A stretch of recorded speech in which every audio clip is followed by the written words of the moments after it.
So our roommate is Miss Thailand, and I'm going to Thailand, and not because she's here already.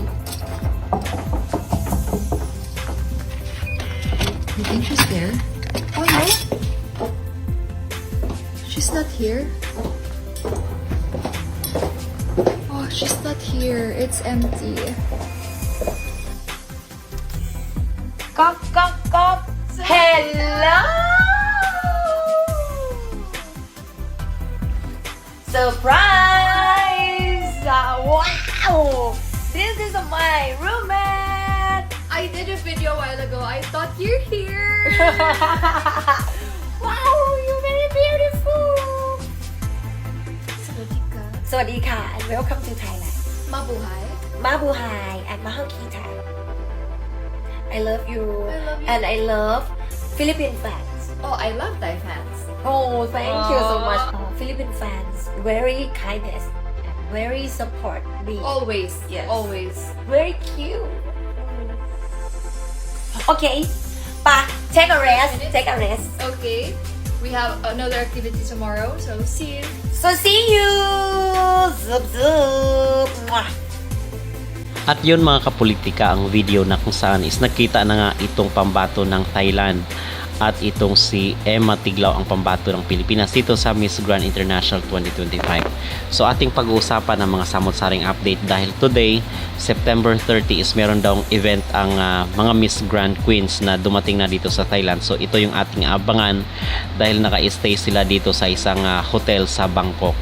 Pero bago ang lahat ay huwag kalimutang mag-like at mag-subscribe na rin kayo para updated kayo sa ating mga latest issue. So officially is magka-roommate po itong si Emma Tiglao at si Miss Thailand dito sa Miss Grand International 2025. So sabi dito ng Philippine Pageants Update, Philippines and Thailand are roommates in MGI 2025. Wow!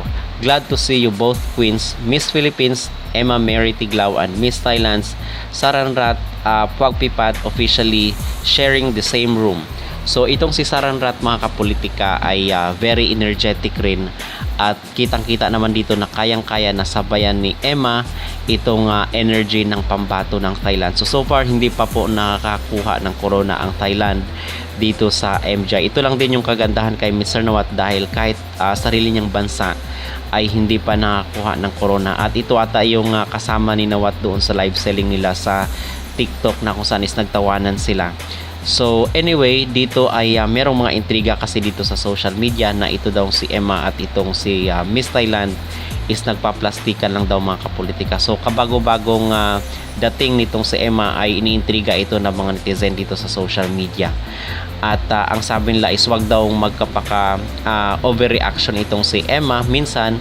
So yung maging opinion ko naman dito sa pagkikita ni Emma at itong si Miss Thailand is okay lang din naman siguro na very energetic itong si Emma para masabayan niya yung energy nitong pambato ng Thailand. Siguro is mag-observe muna tayo kasi most probably is nakikita rin naman ng team ni ano ba yung dapat na galawan para rin naman hindi masyadong ma-overwhelm yung mga netizen or yung mga nanonood dito sa social media.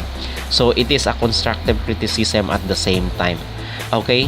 At dito naman sa siguro nagpaplastikan sila in a way na hindi pa naman din nila kasi kilala yung isa't isa.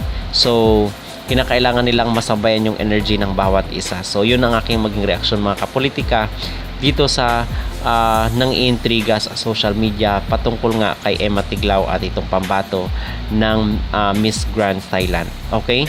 So kung kayo ang tatanungin ano ang inyong mag-reaction dito sa pagkikita ni Emma at itong pambato ng nasabing bansa, mag-comment down below at huwag kalimutang mag-like at mag-subscribe na rin kayo para updated kayo sa ating mga latest issue.